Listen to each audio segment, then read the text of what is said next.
بتقابل ناس شاطرة كتير، بس الصعب إن أنت تقابل حد شاطر ويكون صاحب بصمة، والأصعب إنه يكون صاحب بصمة وشاطر وعنده رؤية.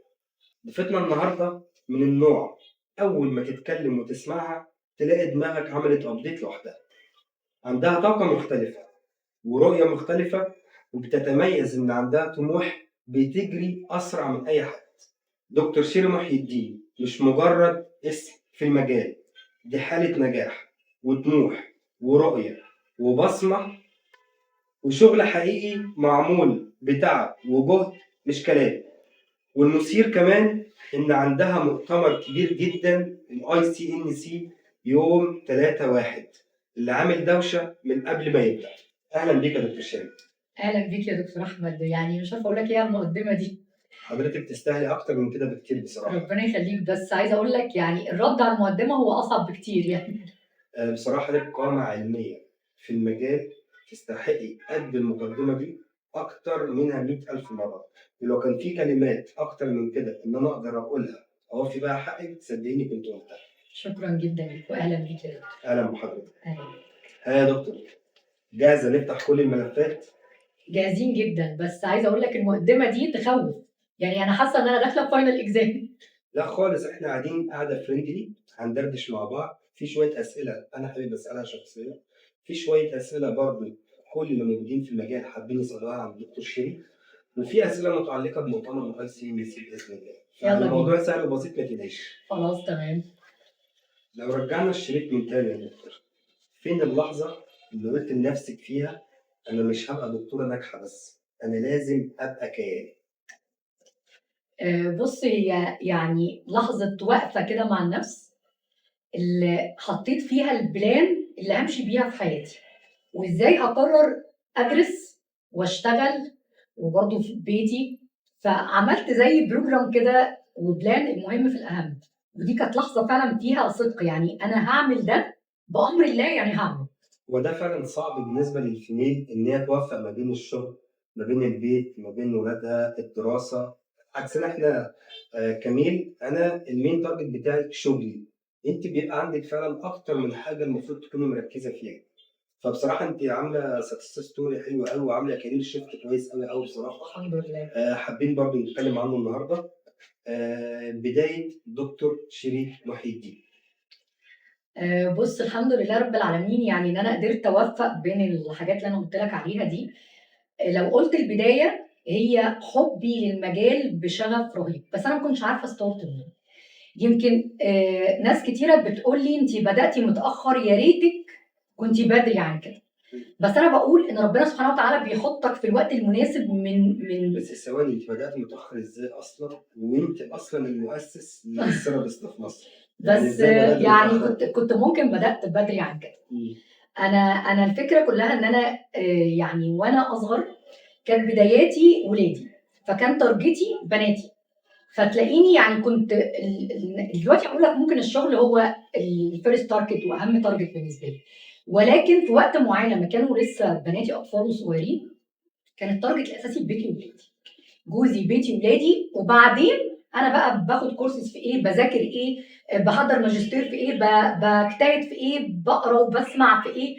ده تاني حاجه، لكن البلان الاولى كانت اوصل بناتي للمكانه والوضع اللي انا ابقى مطمنه عليهم، ابدا بقى هي دي اروح المهمة قدام. الأساسية لأي أم.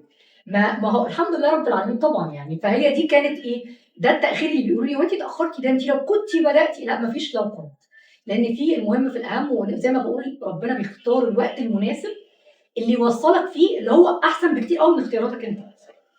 بس فدي النقطه يعني. لكن اول ما بدات افكر شغفي الكبير بالتجميل، انا كان نفسي احقق معادله مش موجوده في مصر، السكين كير ثيرابيست.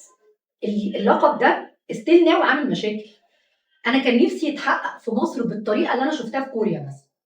السكين كير ثيرابيست دي مهنه، ومهنه تحترم، وليها يعني اول واخر، وليها رولز. اول ما بدات السكين كير في مصر وان انا اعلم الناس يعني ايه سكين كير، بعد ما درست الموضوع الكوري ده، السكين كير الكوري ده، كان نفسي قوي اوصل لحته ان يبقى في ثيرابيست شبه كوريا، تبقى تاسست الدكتور، تبقى ليها الحته بتاعتها، وتبقى ليها شغفها، وتبقى وظيفه ومهنه يمتع عنها ناس كتير تدرسها كويس تبقى ناجحه فيها. ولكن اي حاجه في الدنيا انت بتبداها ممكن تحيد عن الطريق اللي انت كنت بتتمناه، وممكن تدخلات كتيره تحصل تبوظ الصوره اللي انا كنت نفسي تتعمل. وده يمكن حصل، يعني نقدر نقول ما نجحناش 100% ولكن نجحنا مع بعض الاشخاص، وبعض الاشخاص ده عادي، ده اللي في كل مجال في ناس بتلتزم برولز وفي ناس بتحيد عن الرولز دي. بس انا كان نفسي اعمل منظومه كامله للتجميل في مصر، من ضمن المنظومه دي الوظيفه دي. هي طبعا فكره كويسه جدا يا دكتور. انا شايف ان انت ماشيه في الاتجاه الصح. بحكم ان انا واحد موجود في المكان. انت دي تالت نسخه ليه في المؤتمر الاي سي ان سي، فمعلش لما يبقى سيزون واحد واثنين بالنجاح ده، اكيد السيزون رقم ثلاثه ان شاء الله ربنا يكرمك فيه نجاح اكتر منهم باستمرار دايما. فلا، ده مؤتمر ساينتفك مهم جدا. الناس اللي بتحضر فيه اصلا معظمها بيبقوا ساينتفك، مش جايين للشو بس او للدعايه. المحاضرين والترينرز اللي موجودين فيه على اعلى مستوى ما شاء الله. الحمد لله. من الاطباء، من الصيادله، من الثيرابيست، من السكين كير، من الهير كير، الشركات كمان اللي بتبقى موجودة فيه. فهو بيبقى يوم ملتقى علمي وصرح علمي بصراحة ملوش أي منافس، مش شايف له منافس يكون معاه في نفس المستوى. ما هو ده والله يا دكتور، يعني مش عايزه اقطع حضرتك، بس هو ده اللي انا كان تارجتي. الاي سي ان سي مش مجرد مؤتمر هروح اتصور وامسك الشهاده وخلاص وفي شو. الاي سي ان سي هو فعلا مكان بيقول علم. هو ده اللي انا عايزه اقوله، وبيقول علم لمين؟ لكذا كاتيجوري. يعني الطبيب يقدر يستفيد، الصيدلي يقدر يستفيد، الدنتست دكتور السنان يقدر يستفيد، الثيرابيست تقدر تستفيد، حتى الجزء النفسي انا حبيت احطه عشان نقدر نماركت كل ده بطريقه سيكولوجيه حلوه. فالاستفاده في اليوم ده اكبر بكتير من ان انا اقول انا رحت مؤتمر كبير واتصورت مع ناس مشهوره او مع اطباء مشهوره وشفت قنوات اعلاميه كبيره وطلعت في التلفزيون. الموضوع مش بس كده، الموضوع قيمه علميه بنجهزها من سنه لسنه، حقيقي 12 شهر كاملين بنفضل نركز مين السبيكر وهيقول ايه، وايه الجديد خلال السنه اللي اقدر اوصله في مجال تجميل، في مجال تغذيه. فده كان تارجتي بصراحه الاي سي ام سي. بنتمنى لك التوفيق دايما والنجاح اللي دايما بنشوفه برضه على معظم الناس اللي بتحضر معاكي في المؤتمر. الحمد لله يا رب دايما. في برضه يا دكتور مقولة مهمة جدا أنا باخد رأي حضرتك فيها. اللي بيميز دكتور عن دكتور مش بس العلم، الحضور كمان. إيه رأي حضرتك في المقولة دي؟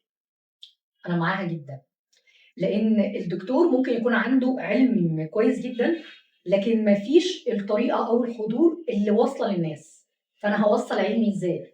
زي ما بتشوف مدرس او مثلا ايام الجامعه عندنا معيد شاطر بس ممكن مش عارف يوصل لك المعلومه، فمفيش حضور، فانا بتفرج عليه او بشوف المحاضره اقول يعني لا، لو اتشرحت بطريقه تانية او انا ما فهمتش. هي دي حقيقه، الحضور يعني سمه من سمات نجاح اي دكتور.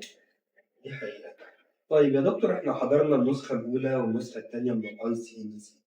عايز أعرف إيه المميز السنة دي في النسخة الثالثة من الاي سي ان سي 2026؟ بص، مش هنحرق كل المفاجآت، بس احنا عندنا السنه دي مميزات كتيره بصراحه جدا ومفاجآت كتير.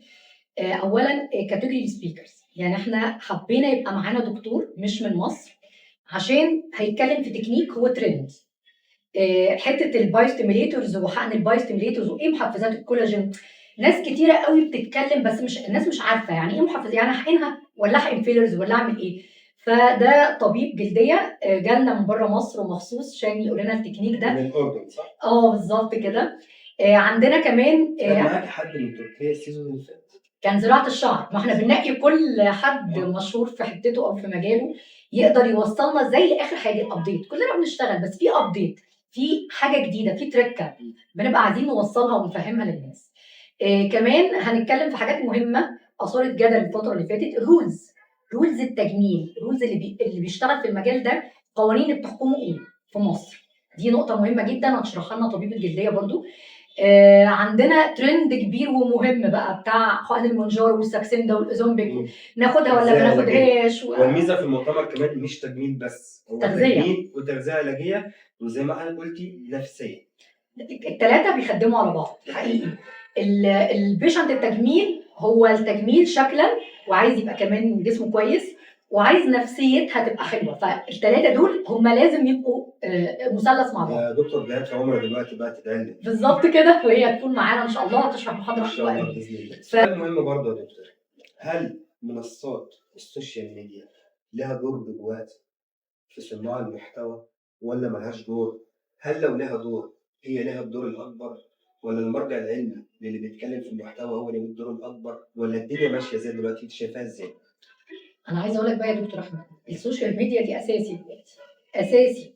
بالعكس انا بشوف ان احنا ناس اصحاب علم وعندنا محتوى علمي ودرسنا وتعبنا واشتغلنا على نفسنا كتير، احنا اولى ان احنا نظهر على السوشيال ميديا او منصات السوشيال ميديا اكتر بكتير من ان احنا نسيب السوشيال ميديا للناس يعني اللي هي ضعيفه المحتوى او اللعب بافكار وبهدم مجتمع. السوشيال ميديا مؤثره، ما نقدرش ننكر انها من الحاجات المؤثره جدا، حتى للدكاتره، حتى للاطباء، للمجال العلمي كله. السوشيال ميديا مؤثره جدا. بالعكس احنا المفروض نكثف جهودنا عشان نقدر نوصل لاكبر قطاع من الناس اللي بيضحك عليهم باي حاجه في السوشيال ميديا. انت النهارده بتتفرج على حاجات كله بيوصف اي حاجه دواء وحاجات تخسيس وحاجات تجميل وماسكات غلط ومش عارف ايه واعملي ايه. احنا اولى ان احنا نصحح المعلومه ونتكلم في محتوى علمي احسن ما نسيب السوشيال ميديا لدون المحتوى. يعني اسالك انا على حاجه، بقالك فتره كده عامل جدل كتير على السوشيال ميديا، وفي موضوع عن كتاب وكلام كتير على الكتاب، عايز اعرف ايه قصته وجات لك الفكره منين ومستني منه ايه؟ أنا دايما كده بعمل جدل، لو ما لقيتش حاجة تتعمل لازم أعمل جدل، لازم تدور على ما الجدل. أعرفش أقعد ساكت. الكتاب فكرتي بقى لها فترة كبيرة، فمتقسم جزئين، جزء سكين كير وجزء هير كير. ما شاء بيتكلم الله. من A to Z، كل حاجة خاصة بكل حاجة بالمشي وبالشعر، بالمنتجات، بالروتين، بالافتر كير، بحلول المشاكل، بالتحاليل المطلوبة، لا ده انا الكتاب ده هاخده بالتشخيص. منك، انا هاخده منك. الكتاب ده طبعا حضرتك أول حاجة طبعا ياخده، دي حاجة. شكرا يا دكتور. أي حد مشترك في الاي سي ال سي هيكون له تخفيض جامد بإذن الله على الكتاب. خلاص يبقى بمناسبة الكتاب إن ده دي إصدار النسخة الأولى. اللونشنج بتاعه النسخه الاولى يا جماعه من كتاب دكتور احمد السعداني، هتبقى الستارت بتاعها الاي سي ام سي. بإذن الله. خلاص انت اللي قلت اهو. والله بإذن الله. خلاص.